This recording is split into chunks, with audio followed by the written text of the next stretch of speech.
C'est OK pour toi? Ok. Allez, on est parti. Je compte de 10 à 1. 10, 9, 8, 7, 6, tu descends, 5, 4, 3, 2, 1.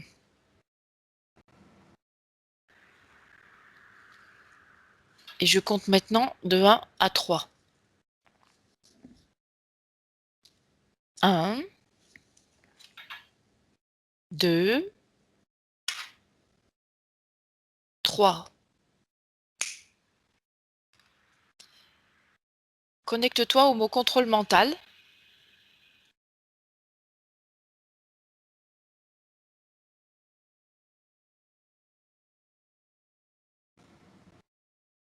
Ludovic, tu es connecté au contrôle mental. Oui. Quel symbole ou image tu peux visualiser?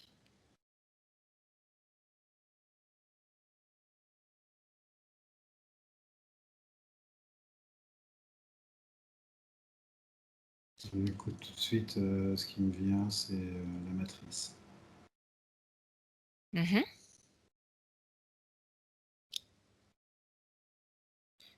Qu'est-ce que tu perçois qui est étroitement lié au contrôle mental dans cette matrice?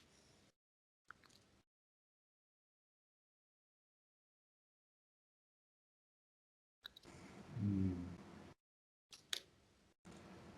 La première chose qui me vient, c'est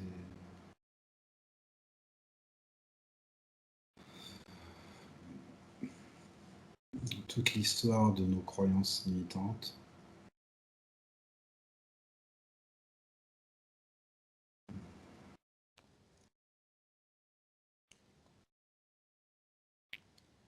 Et l'utilisation qui en est faite par d'autres que les êtres humains. Ok. Donc maintenant, je compte de 1 à 3 et tu iras directement au moment où tu as vu pour la première fois un être humain sous contrôle mental. Ok pour toi? Ok. 1, 2, 3.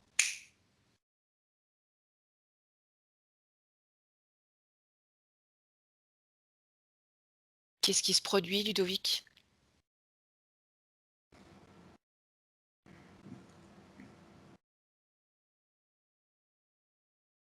Hmm. Pour moi, je vois un petit village avec une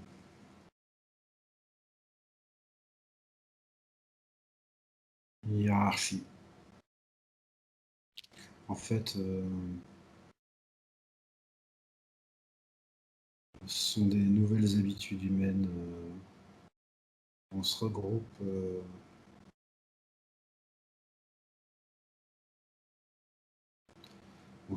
sous la tutelle d'un chef. Avant, on était nomade et là, on est sédentaire.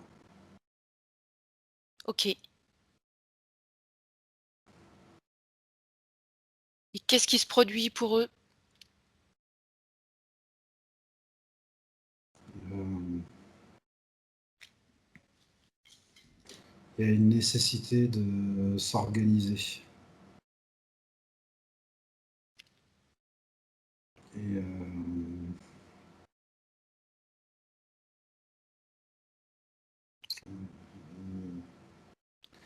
Et c'est pas fait de façon collective, il y a quelqu'un qui prend le dessus, en fait, pour organiser. Ok. Est-ce que tu vois une technique en particulier?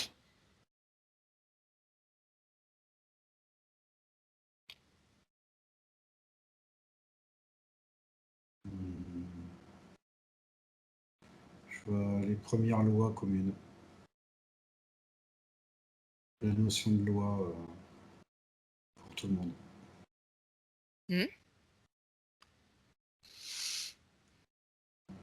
Est-ce que tu peux mettre en face de toi une personne en particulier qui est sous contrôle mental? Mhm. Une personne de ce village. Ah oui, je vois ce qu'on appellerait maintenant un paysan, quoi. Enfin, quelqu'un qui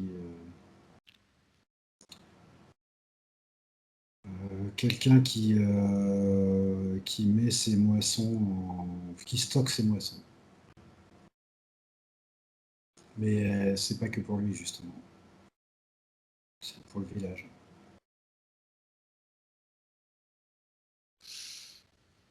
Et donc,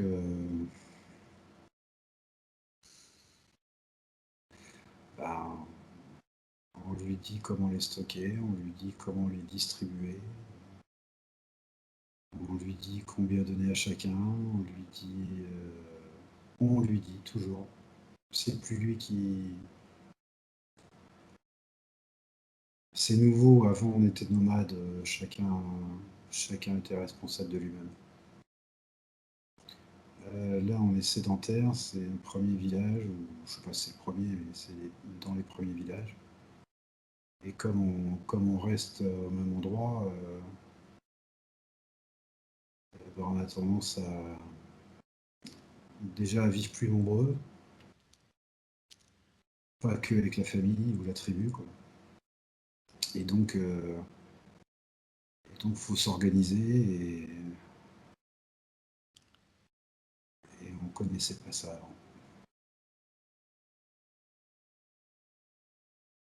Cette personne que tu as en face de toi, Mm.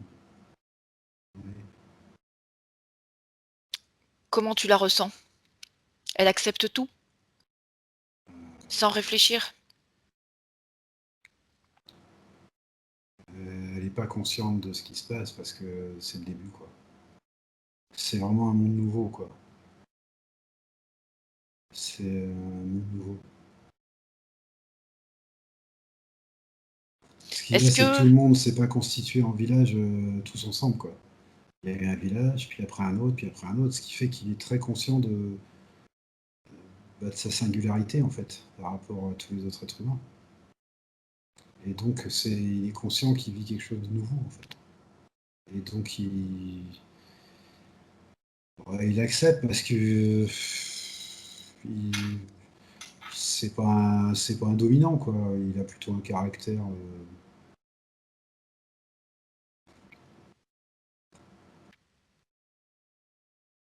On lui ça, explique que les lois vont être pour tout le monde, donc lui, il voit pas. Il comprend bien qu'il faut distribuer la nourriture puisque maintenant il a stock, mais il voit pas les implications qu'il y a derrière, c'est-à-dire que parce que moi tout de suite là je vois les implications derrière, quoi. et justement, est-ce que, par rapport à ce paysan, est-ce qu'il y a une technique particulière de contrôle mental? Ça vient par une personne qui a ouais, je sais pas comment dire ça, une plus grande personnalité peut-être, qui, qui invente les premières lois, quoi. C'est-à-dire qui impose des choses à tout le monde sans que plus personne puisse prendre sa propre loi intérieure, en fait, parce qu'il faut qu'elle soit commune à tout le monde. Il faut que ce soit commun à tout le monde. Et l'objectif de celui qui dirige? Ah, l'objectif. Attends, je regarde.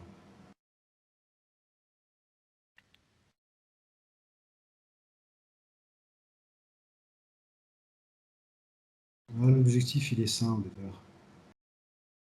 Tout le monde découvre, en fait. Donc, quelqu'un qui se sent un peu plus... Voilà, qui a une idée, qui a des idées, en fait. C'est... Ouais, c'est quelqu'un qui a des idées, qui les expose vite, facilement, qui sait communiquer, mais il n'y a pas de manipulation consciente, en tout cas. D'accord. Donc là, Ludovic, tu te déconnectes du paysan. Et tu reviens dans le ici et maintenant et identifie qui sont les principaux créateurs et utilisateurs des techniques de contrôle mental et de leurs objectifs dans le ici et maintenant.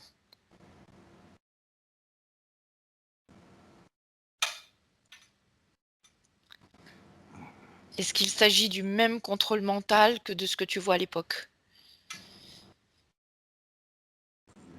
Non, c'est pas du tout la même chose, mais ça en découle directement, quoi.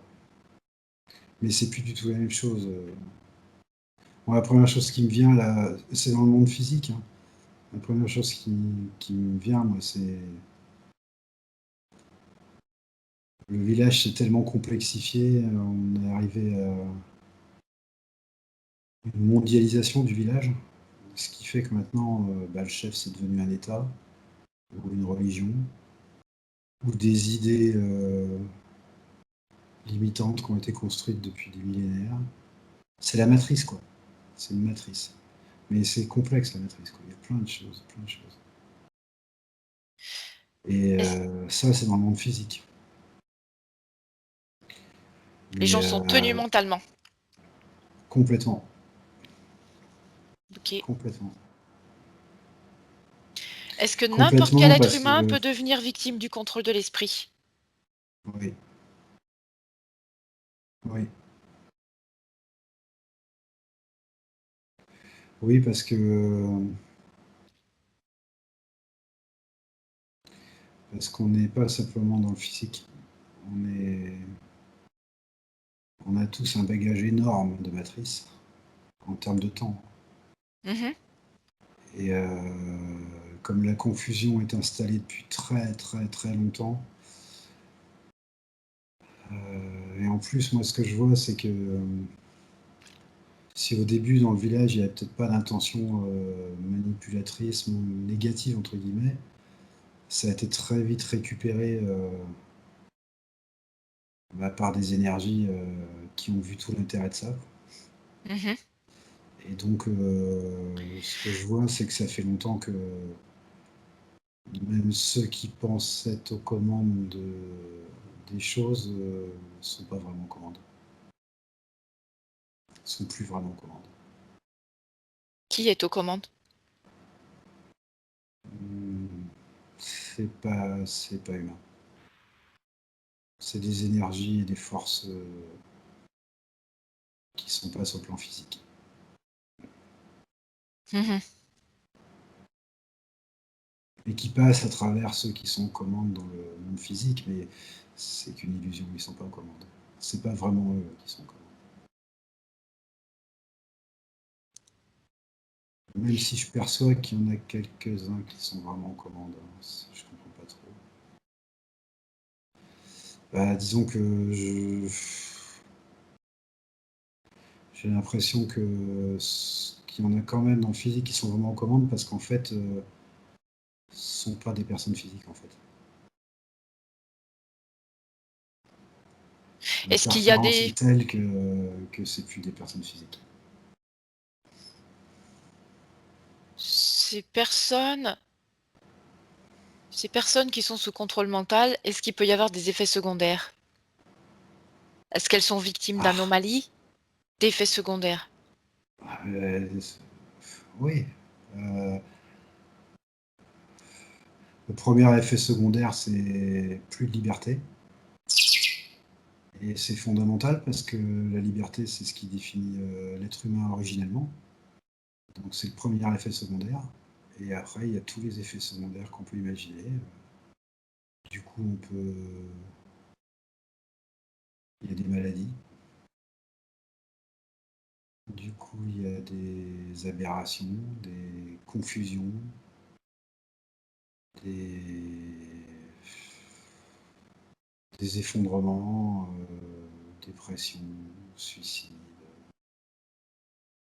Et puis surtout, il y a une transmission à la génération d'après. D'accord. C'est difficile de répondre sur l'effet secondaire parce que pour moi, l'effet secondaire primordial au départ, c'est la privation de liberté. Et D'accord. j'ai l'impression que tout découle de ça, en fait. Tout. Tout ce que j'ai cité après. Et puis, je vais pas tout citer parce que Est-ce que tu vois la déconnexion aussi des uns avec les autres. voilà, est-ce que tu vois des choses qui sont faites à distance? Oui. Après, je sais pas ce qu'on appelle à distance, mais sur le plan physique, à distance, oui.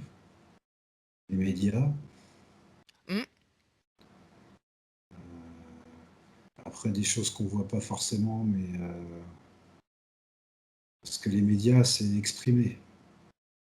On le voit avec notre conscience, quoi, dans le plan physique. Mais il y a tout ce qui est pas exprimé, c'est-à-dire que les médias, ça voyage avec des ondes, et tout ça, on le voit pas. Et donc, on croit qu'on regarde un média, mais en fait, on entend tous les médias. C'est une espèce de bruit de fond. La matrice, c'est aussi un son, quoi. mmh Une mh. espèce- Tu sais ce que ça me rappelle? Ça me rappelle quand on dit que dans les océans, les dauphins, ils se perdent, ou les baleines, parce qu'il y a tellement de bruit avec les bateaux. Oui, Ah, voilà, ça me rappelle ça. brouillage. Ça me rappelle ça, en fait. Un brouillage, ouais, si tu veux. Mmh Voilà, un mh. brouillage. Ouais, on peut OK, dire un OK. brouillage. Est-ce qu'il y a des techniques de contrôle qui ne présentent aucun symptôme? Non. Contrôle, c'est Contrôle, c'est le contraire de l'être humain. Le contrôle, c'est une vibration extrêmement basse. Est-ce que tu vois des maladies ou des nouvelles maladies émergentes qui en Oui, seraient le résultat? ouais, ouais. Les allergies, on peut être allergique à tout maintenant. D'accord. Des maladies mentales qu'on ne catégorise pas forcément comme des maladies mentales d'ailleurs, Oui. parce que nommer une maladie mentale, ça prend du temps et malheureusement, la matrice va beaucoup plus vite que ça, quoi. Donc toutes ces maladies, est-ce que quelqu'un aurait intérêt à les induire? Ah, bien sûr, Tu bien pourrais sûr. voir qui?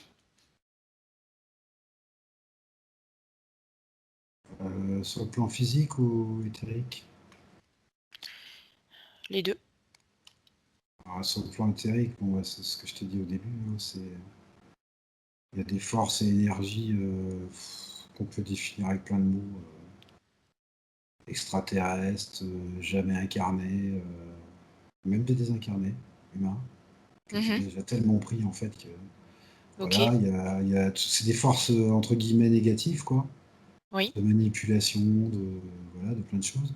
Et puis sur le plan physique, bah, ça se traduit par, voilà, c'est ce que je dis, quoi, des États qui vivent à notre place, des religions, avec tout ce qu'il peut y avoir comme dérivé, quoi. Des sectes, des communautés, je vois l'école aussi.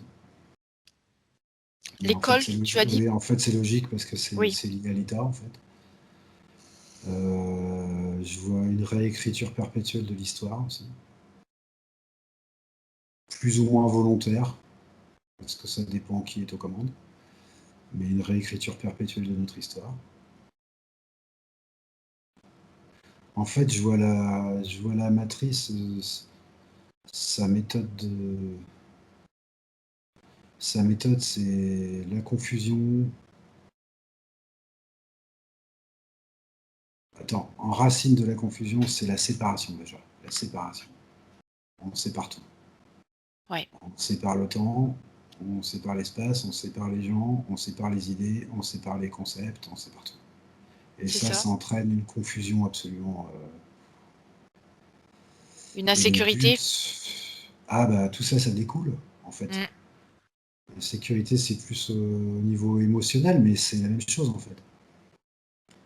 Et tout ça, ça entraîne Au niveau du ça, corps mental, vers la Ludovic, liberté. au Oui. niveau du corps mental, est-ce que tu vois des caractéristiques communes dans ces techniques de manipulation, au Ah niveau du oui. corps mental? Oui, oui, oui. La manipulation, la persuasion, la violence. Mm. Pas physique, hein, je parle bien au niveau mental. Ah oui, oui. L'ignorance, notre ignorance de ce qui se passe. Euh, la répétition.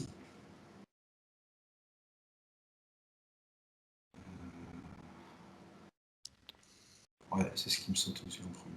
Ok. Est-ce que tu perçois des activités particulières liées à d'autres corps dimensionnés?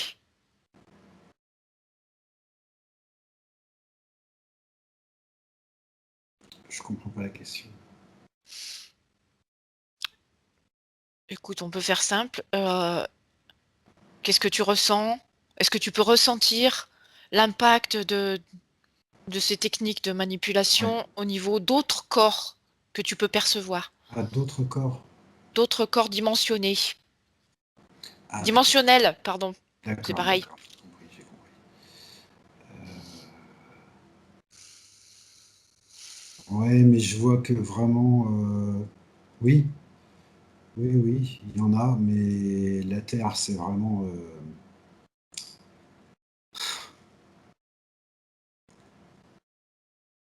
la Terre, elle avait une caractéristique qu'ont pas forcément les autres lieux dimensionnels. On va dire comme ça, lieux, je sais pas si c'est on est dans un cadre de libre arbitre. Et ça a facilité grandement la confusion, quoi. Et depuis que ça a commencé, en fait, euh, la Terre, c'est un vrai terrain de jeu pour toutes ces forces, quoi, négatives. Parce que du coup, ils ont qu'à piocher, quoi. C'est facile. Mais c'est pas forcément le cas ailleurs. Je vois par exemple des êtres de haute fréquence qui ont complètement transcendé le libre arbitre. Et donc, l'impact, il est inexistant. Il est inexistant. Et puis, Mhm. je vois aussi des lieux qui n'intéressent absolument pas les énergies négatives. Alors, je sais pas pourquoi, hein. Soit ils les connaissent pas, soit c'est une question de temps, soit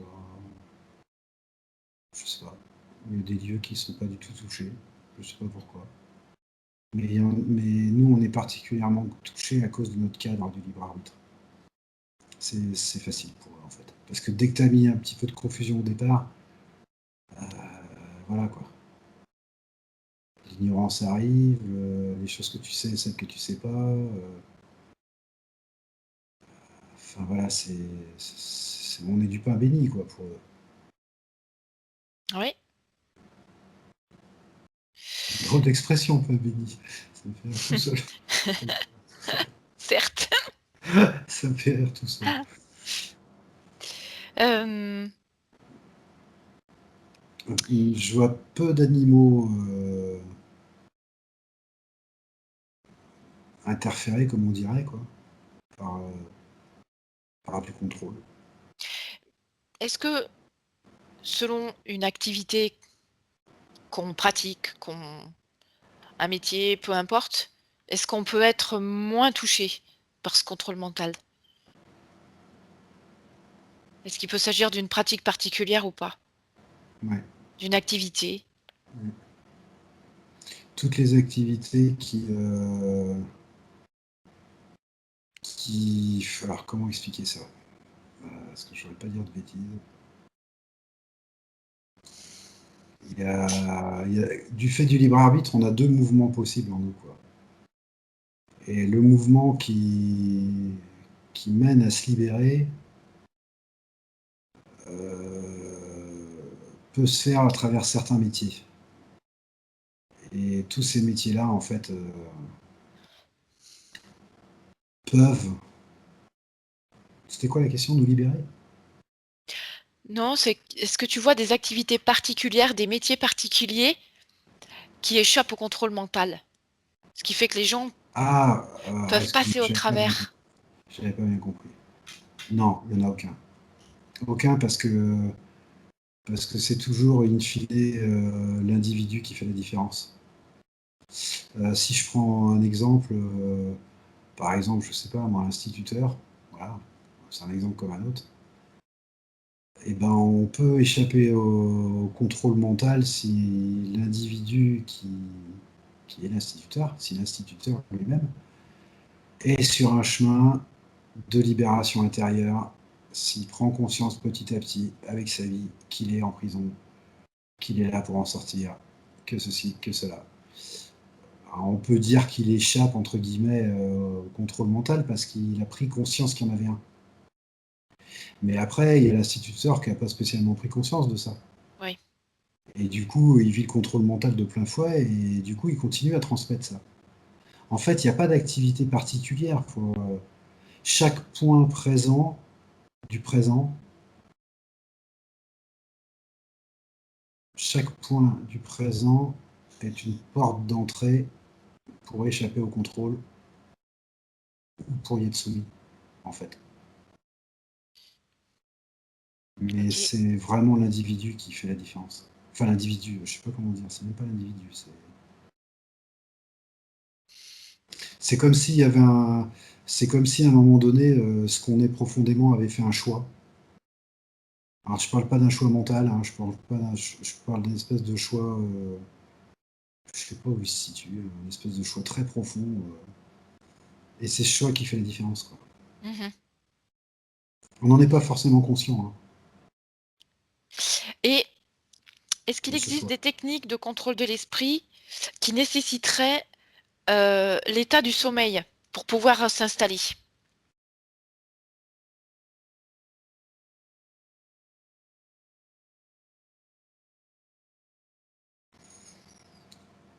En termes de technique, pas forcément, mais par contre, il y a des énergies qui ont beaucoup de difficultés à nous interférer à l'état de veille et qui profitent du sommeil pour. Mais les techniques elles-mêmes mais les techniques sont les mêmes, hein. C'est de la manipulation, de la persuasion, du mensonge. Les techniques elles, sont les mêmes, mais il y a des interférents qui ont besoin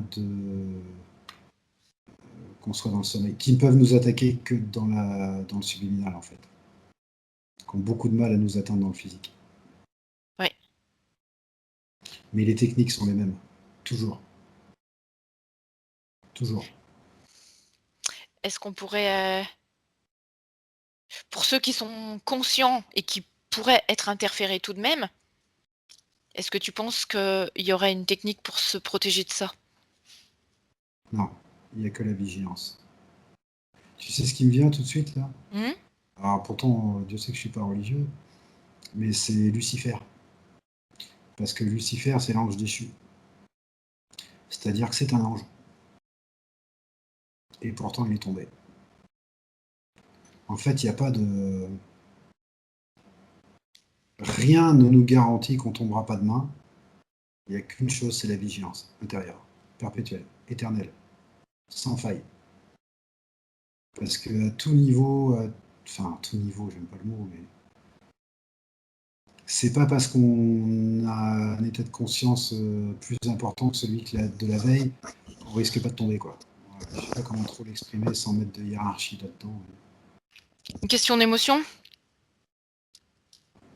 Question que chaque prise de conscience révèle un nouveau monde, en fait.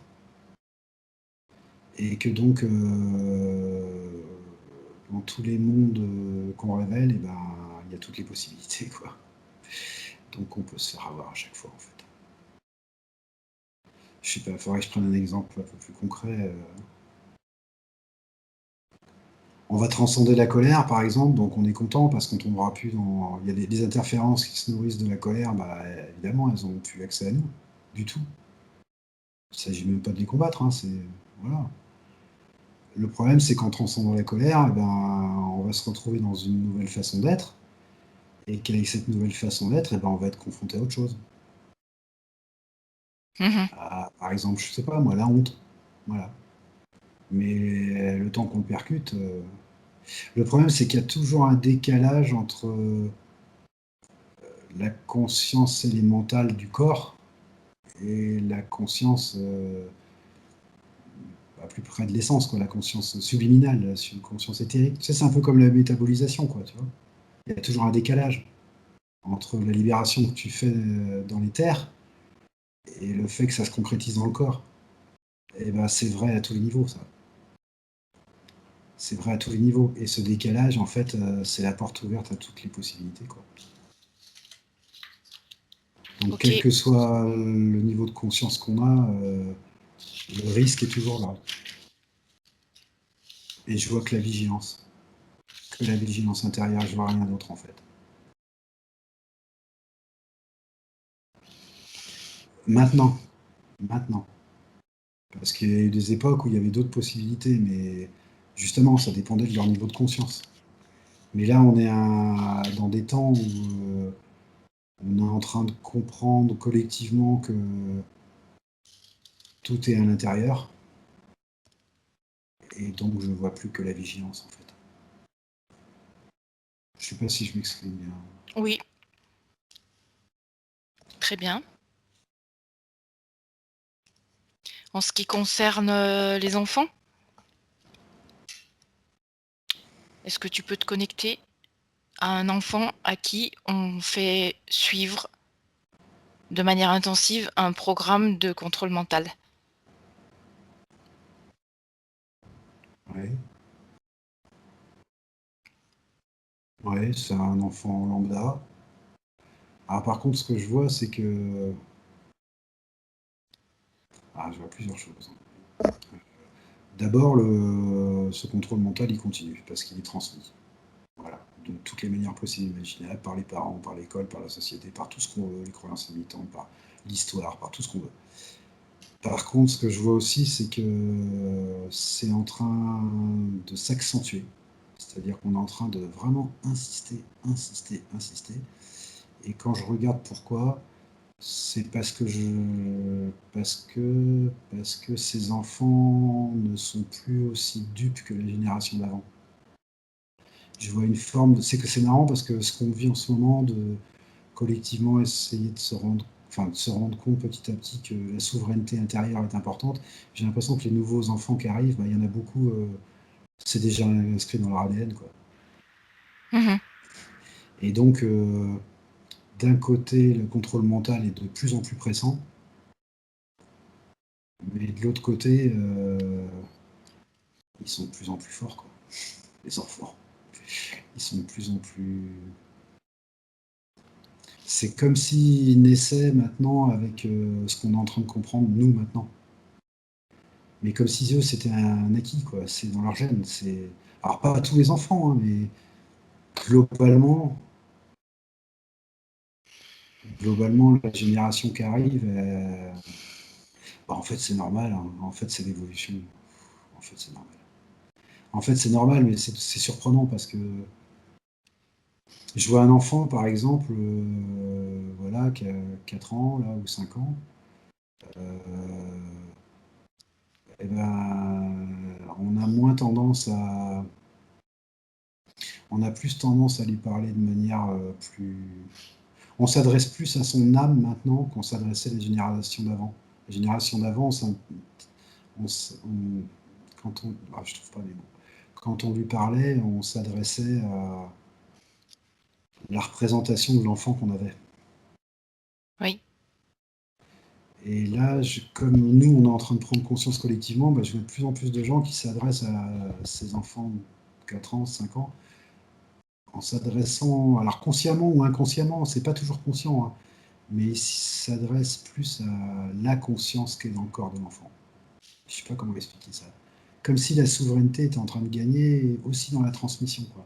Comme si Mmh. on avait compris que c'est difficile de rester fixé sur un enfant parce que je vois tout le mouvement de cette énergie, de ces fréquences qui montent en même temps. Je le vois dans la transmission, je le vois aussi dans la matrice qui est en train de s'effondrer de partout, hein. Il y a des trous partout, hein. Il y a des trous partout. Enfin, c'est tout un ensemble qui fait que... Et puis alors, ce que je vois aussi, c'est que ces enfants-là, là, qui viennent et qui sont plus souverains, le savent. Mhm. Ce qui n'était pas forcément le cas de la génération d'avant. La génération d'avant, les enfants de 4 ans n'avaient pas conscience que c'était des enfants de 4 ans et qu'ils étaient autre chose que des enfants de 4 ans. Alors que la génération que je vois là, il y a... Alors c'est pas tout le monde, hein, bien sûr, mais il y a un niveau de conscience supérieur de ce qu'ils sont, réellement. Ce qui fait que je les vois écoutant mieux, regardant mieux, voyant mieux, ressentant mieux. C'est comme s'il y avait un cran sur toutes les manières de percevoir le monde autour d'eux, un cran de plus, quoi. Voilà. Je sais pas comment expliquer ça. Une espèce de petit cran de plus, mais qui va faire la différence, hein. Oui. Parce que ça va forcément faire la différence, parce que aux yeux de la matrice, c'est des enfants anormaux, quoi. Donc, Donc, pour il faut plus de... échapper à ce contrôle mental, c'est un niveau de conscience. Il n'y a que ça. Il faut Ok. prendre conscience qu'on est prisonnier déjà, avant de sortir d'une prison. Oui. Parce que tant qu'on n'a pas conscience qu'on est dans une prison, on ne peut pas s'en sortir. Ce qui est une évidence, hein, en fait. Oui, oui, oui. Mais qui est dur à métaboliser pour l'humanité, quoi. Parce que ça fait tellement longtemps, et si tu veux, la matrice, elle a surtout un avantage, c'est qu'elle a quelques pas d'avance sur nous, puisqu'elle s'est faite sur notre ignorance, elle s'est faite sur la manipulation, tout ça. Donc elle a quelques pas d'avance. Et donc c'est pas facile d'en prendre conscience, parce qu'elle a toujours quelques pas d'avance, quoi. C'est vrai.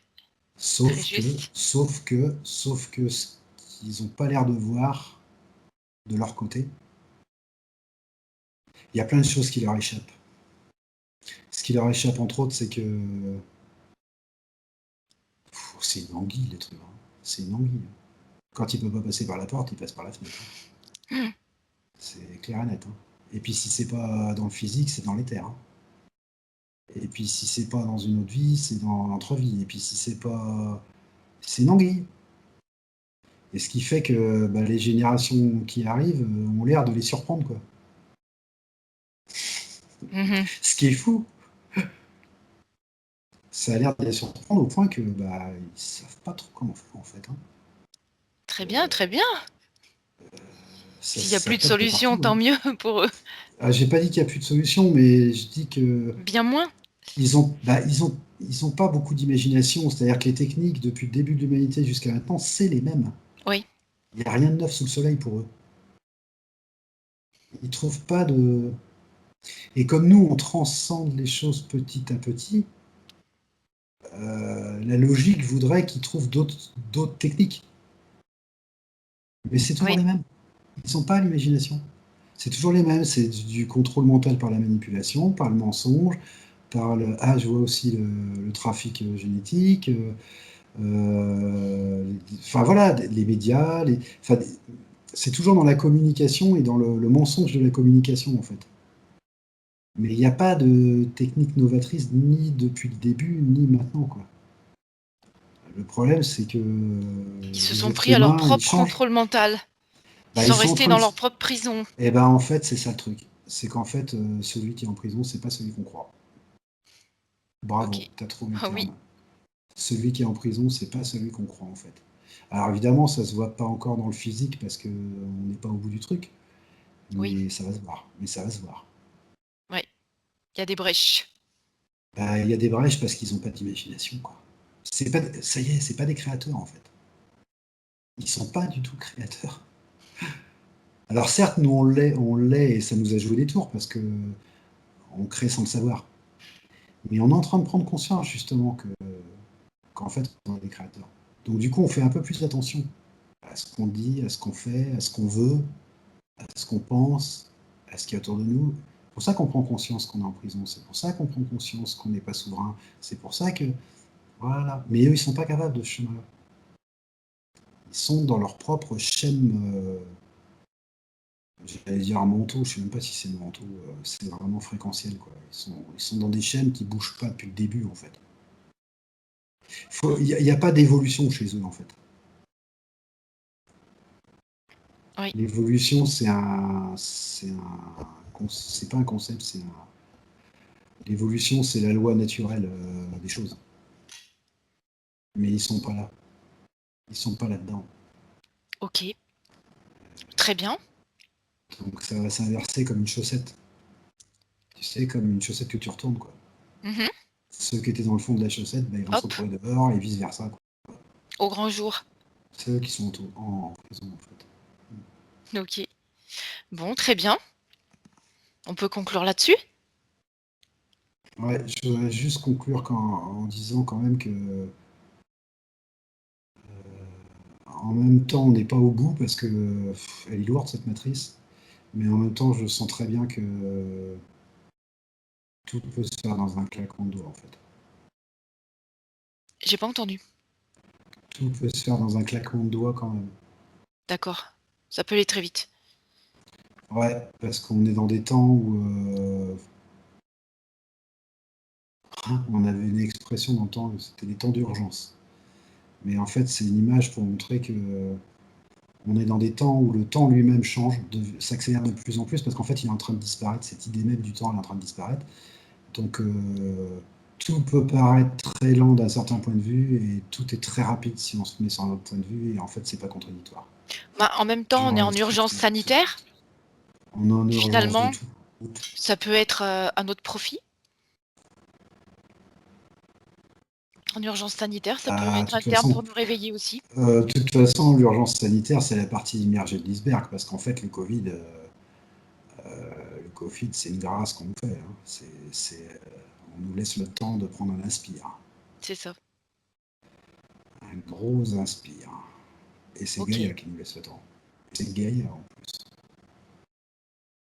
OK, très Et bien. c'est Gaïa en plus. Non pas qu'elle a un intérêt particulier, parce que de toute façon, bah, elle est souveraine, Gaïa. Donc elle fait son évolution, hein. Mais bah, elle est comme tout le monde, pour se faire une évolution, si ça pouvait être plus facile, elle va pas se gêner. Donc elle nous laisse un inspire. Mmh.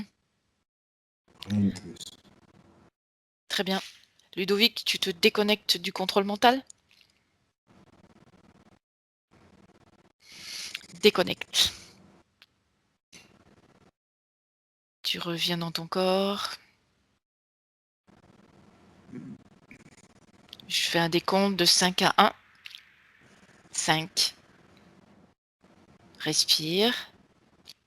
4. Tu ressens tout ton corps physique. 3. Tu inspires un bien-être. 2. Tout est calme. 1. Comment tu te sens, Ludovic? Super bien. Je finis sur un rire d'enfant. Magnifique. Ouais, Merci. franchement, c'était super intéressant. Merci. C'est Mais vrai? vraiment, je m'attendais pas à tout Bon, tant ça. mieux. Je pensais Tant qu'on mieux. allait aller dans des trucs beaucoup plus durs, dans des programmes MK Ultra, des choses comme ça et c'était bien plus intéressant, en fait. Bah, tu sais ce qu'on dit, hein, c'est que della cosiddetta sessione di ipnosi investigativa. In realtà non esiste una sessione di ipnosi investigativa. Non che non si possa fare investigazione di ipnosi, però è che non esiste una sola sessione di ipnosi per dire si è fatta investigazione, per prendere quell'informazione come buona. Perché? Sappiamo intanto che l'informazione che arriva in ipnosi è molto contaminata, la percentuale di inquinamento dell'informazione è altissima. Pensate a questa informazione che viaggia per tantissime dimensioni, attraversa densità, passa per coscienze che volontariamente o involontariamente possono distorcerla. E poi arriva infine alla persona che sta in ipnosi, che ha una coscienza, ha una mente, ha un'esperienza e interpreta questa informazione secondo la sua struttura mentale, secondo le sue credenze, che per quanto si possa essere più o meno liberi mentalmente, liberi pensatori, sempre c'è una parte subliminale che interpreta in base all'educazione ricevuta, alla cultura e perché no, anche tutte le esperienze di esistenze passate che ancora lasciano un segno in noi. Per capirci, è come se dovessimo parlare con un'altra persona immersi nell'acqua, a qualche metro di distanza, cercando di utilizzare un mezzo, che è quello della corda vocale, che è fatto per produrre suoni da trasmettere nell'aria. Noi stiamo utilizzando questo strumento per far passare un'onda sonora nell'acqua o in un liquido. Chiaramente il suono viene completamente distorto, sempre ammesso che sia per il nostro corpo facile e non difficoltoso poterlo fare senza avere dei problemi come ingurgitare acqua o eccetera. Ma non solo. Supponiamo che per questo tipo di comunicazione utilizziamo anche due lingue diverse, per esempio un italiano e un russo o un giapponese. Per quanto possiamo anche interpretare il labiale, non possiamo capire quello che ci sta dicendo, perché la lingua è diversa. La lingua, diciamo, da dove parte l'informazione a dove arriva è completamente diversa, il codice, il linguaggio è diverso.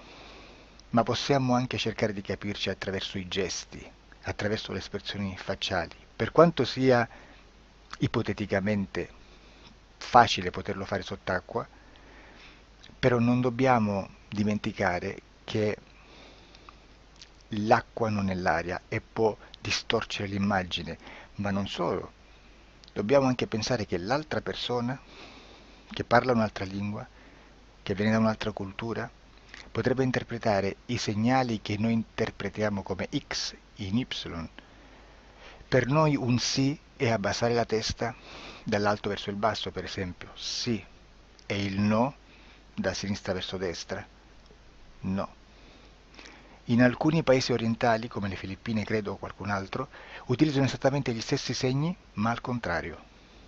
No, sì. Immaginate due persone di queste due culture che stanno cercando di comunicare in maniera così difficoltosa e alla fine non gli rimane altro che interpretare il linguaggio corporale. Sì, che per l'altro invece no. Cosa voglio dire con questo esempio estremo? Che l'informazione da dove parte a dove arriva viene completamente deformata. Non sappiamo esattamente quale percentuale perché ogni situazione è a sé stante, però la percentuale di inquinamento, di distorsione, di contaminazione di questa informazione è assolutamente alto.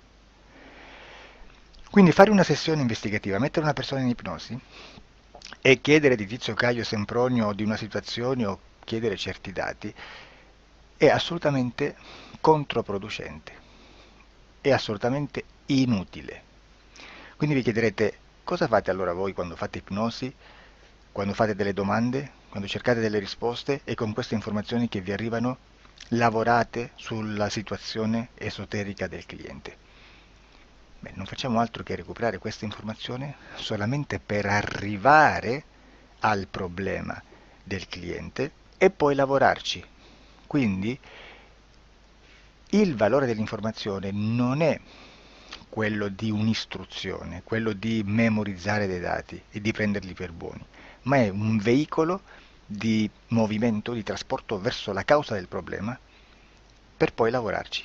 Quindi lo scopo di questo tipo di informazione che si prende dalla singola sessione è completamente un altro. Come si fa quindi? Investigazione in ipnosi. Il lavoro non è semplice, il lavoro è lungo, difficoltoso, stancante È necessario farlo anche in squadra perché bisogna moltiplicare il numero di sessioni da fare e una sola persona potrebbe farlo soltanto in un tempo estremamente largo. Noi abbiamo delle informazioni che prendiamo ormai per buone, ci lavoriamo, danno dei risultati e quindi per noi sono buone. E come abbiamo fatto ad avere queste informazioni? Per esempio, come facciamo a sapere che un extraterrestre chiamato il cosiddetto grigio è più o meno alto X, poi ci sono magari quelli anche un po' più alti, ma hanno un corpo strano, hanno una pelle grigio-verde, hanno degli occhi grandi a mandorla neri, senza una pupilla visibile, non hanno quasi bocca né naso né orecchie, hanno soltanto delle fessure, non hanno organi genitali, hanno degli arti molto più lunghi rispetto alla proporzione che potrebbe avere il corpo umano e di solito hanno meno dita delle 5 del corpo umano, eccetera, eccetera, eccetera. O se no prendiamo un altro tipo di essere che possiamo incontrare in ipnosi, come facciamo a dire che hanno delle somiglianze con i rettili, gli animali rettili terrestri o gli invertebrati, gli insetti terrestri? Perché? Perché siamo sicuri di questa informazione e ci lavoriamo e quando ci arriva la prendiamo già per buona, nonostante sia anch'essa contaminata. Perché queste informazioni sono arrivate da tantissime sessioni, fatte da tantissime persone, con tantissime altre persone sotto ipnosi e che nel contesto di tutto il lavoro gli uni non sapevano degli altri. Questo dato può essere più o meno rilevante, sempre c'è contaminazione e quindi possiamo prendere per buono anche un gruppo di lavoro dove l'uno possa sapere dell'altro. Ci potrebbe essere una contaminazione del contesto di quel gruppo di lavoro, ma si aggiunge semplicemente una piccola percentuale di questa contaminazione a già la grande che esiste. Non è così impossibile lavorarci. Da tutte queste sessioni, da questo grande numero di sessioni, migliaia, diciamo migliaia, noi prendiamo solamente quell'informazione che è uguale a tutte, che è in comune a tutte, o a quasi, perché magari qualcuna ci potrebbe essere niente in comune per una fortissima contaminazione, perché no? Ma dobbiamo prendere una stragrande maggioranza, proporzionalmente abnorme rispetto a quello che potrebbe essere un minimo di scartabile, e lì possiamo prendere per buona questa informazione. Quindi se noi su 10.000 persone diverse, con operatori anche diversi, in cui in ogni sessione vediamo un essere che più o meno ha le stesse caratteristiche del grigio o dell'insettoide, a forma di mantide religiosa, o il rettile a forma di lucertola, per esempio, di serpente o di quello che sia, o se vediamo il pianeta Marte più o meno di colore rosso, o se vediamo dei sotterranei eterici, non fisici, nel sottosuolo terrestre, soprattutto sotto le grandi città, dove c'è concentrato molto potere, molta energia di questo tipo, e chi più ne ha chi più ne metta. Se vediamo degli impianti che hanno certi tipi di funzioni, certi tipi di forme in certe parti del corpo, e questa informazione la ritroviamo tutta o quasi in tutte le sessioni fatte, eseguite, realizzate da tanti anni a questa parte, significa che quella è una informazione affidabile. E vi posso garantire che stiamo parlando di una percentuale bassissima. Su un 100% staremo, credo, forse più in basso di un 2-3%. Immaginate, tutto il resto è spazzatura, è informazione spazzatura. Sì, spazzatura.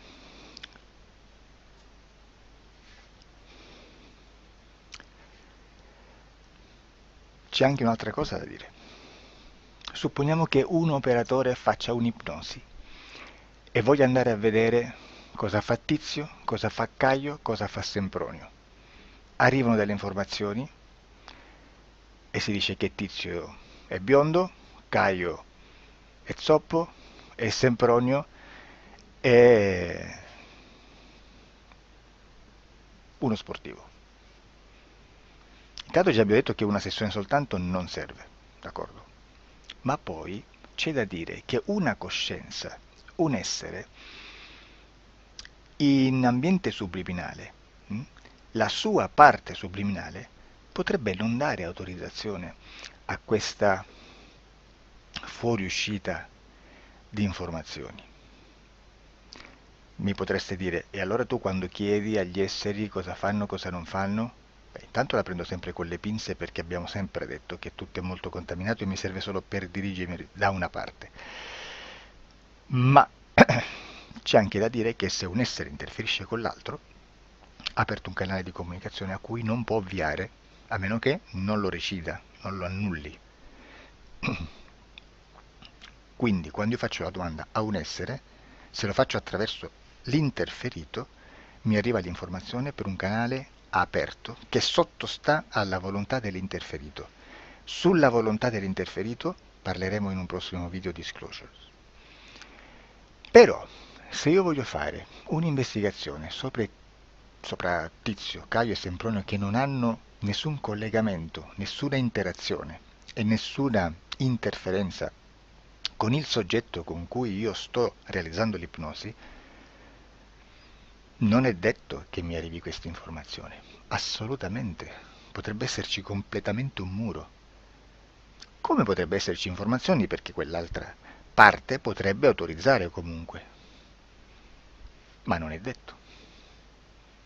E comunque quando ci arrivano informazioni, in una situazione di non interferenza o non interazione, non possiamo sapere esattamente se sono informazioni che ha autorizzato la parte subliminale dell'altra persona o dell'altro essere, o qualche altro essere, qualche altra entità furba, approfitta della situazione, osserva quello che sta succedendo, si mette in mezzo, si fa passare per l'altro e dà informazioni, ovviamente distorte, prima perché non è detto che debba conoscerle, e anche se fosse potrebbe manipolarle a sua volontà e a suo vantaggio.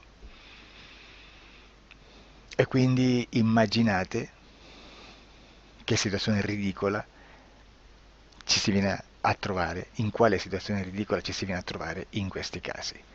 Da qui si vede quando un operatore riesce a utilizzare l'informazione di ipnosi come per lavorare su un soggetto. Da qui l'osservatore attento delle sessioni di ipnosi riesce a capire se quell'ipnosi è un'ipnosi affidabile, un'ipnosi con un livello di informazione certa, con una alta percentuale di informazione certa. Non vi nascondo che in futuro potrei anche impostare un lavoro per decifrare che livello di certezza di informazione c'è in un'ipnosi, analizzandola e spiegando il perché, spiegando i meccanismi di analisi di un'informazione in ipnosi, che poi anche è molto istintivo.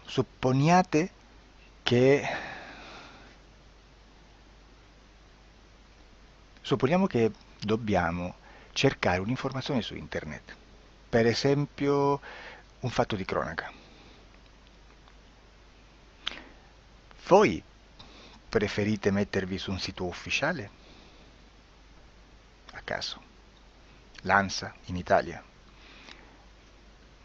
ADN Kronos, qualche telegiornale che per quanto possano manipolare l'informazione ad alti livelli, comunque possiamo dare affidabile la fonte dell'informazione che viene trasmessa. Non possono trasmettere una bufala sicuramente. Verrà sicuramente manipolata ad altri livelli. Ne parleremo in altri video, ma a livello base la fonte è certa. Sicuramente non andrete a cercare questa informazione sul primo sito, il primo blog che vi passa davanti e magari c'ha 4 followers. Perché? Perché non vi dà nessuna garanzia che è la certezza della fonte. Non c'è un controllo né nella struttura interna di questa agenzia di informazione e né dal grande pubblico, che per la quantità di persone che attingono quell'informazione si può dedurre se l'informazione è certa o meno, perché è un'informazione che passa in un pubblico così vasto che se ci dovesse essere una distorsione con la realtà è molto probabile che venga fuori. Credo che abbia detto quasi tutto sulle sessioni investigative. Prima di chiudere aggiungo che proprio per questo stiamo conducendo dei cicli di investigazione in ipnosi regressiva che comprendono tante sessioni con persone diverse, con una buona o eccellente suscettibilità ipnotica sicuramente, per poter indagare su spazi ristretti su alcuni temi. Perché dico spazi ristretti? Perché se andiamo a prendere eventi grandi nel tempo, nello spazio, storici, parlare di qualcosa di molto generico implica una quantità di sessioni abnorme. Immaginate se dovessimo fare una sessione investigativa sui buchi neri, quanta informazione ci sarebbe e quante informazioni da filtrare. Sarebbe quasi impossibile farlo in questa maniera. Ma se noi riduciamo lo spazio di investigazione, se noi prendiamo per esempio, investighiamo sulla pedofilia nella Chiesa Cattolica, ecco, se già restringiamo il campo d'azione è molto più facile che possiamo attingere informazioni affidabili, presuntamente affidabili, con un numero di sessioni sicuramente alte, ma ridotte rispetto ad altri tipi di sessioni molto più generiche, su temi molto più generici. Quindi per fare anche delle investigazioni su temi molto generici bisogna suddividerli in temi, in dettagli, per poi alla fine, quando tutta l'informazione è stata filtrata ed è stata dedotta l'informazione comune, si possono mettere insieme per cominciare a costruire il quadro, mettere insieme tutti i puzzle. Questo è il vero senso dell'informazione in ipnosi, quando si fa ipnosi investigativa. La sessione per risolvere una problematica, un problema, con una presunta origine esoterica di un cliente, di una persona, è un'altra cosa, sono altri metodi, altre tecniche e l'informazione si usa in un'altra maniera, ha un altro scopo. Grazie, ci vediamo al prossimo video. Disclosure.